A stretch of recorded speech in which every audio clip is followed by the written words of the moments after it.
ازيكم يا حلوين؟ هنعمل بقى ممبار كده، حاجه خطيره النهارده.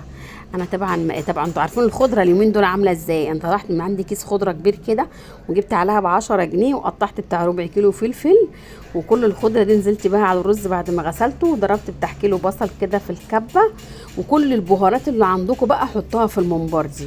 وحطيت حبه زيت قليلين، وحطيت قوطه برده كانت متخزنه عندي في الفريزر، ومسكته قلبته كده، ودقت الحقيقه بتاعه كويس. وبعدين بقى بمسك كده بصباعين زي ما انا بوريكم، وبعبي. امسك بالصباعين كده وافضل اعبي، يعني لغايه ما اعبي الكميه كلها.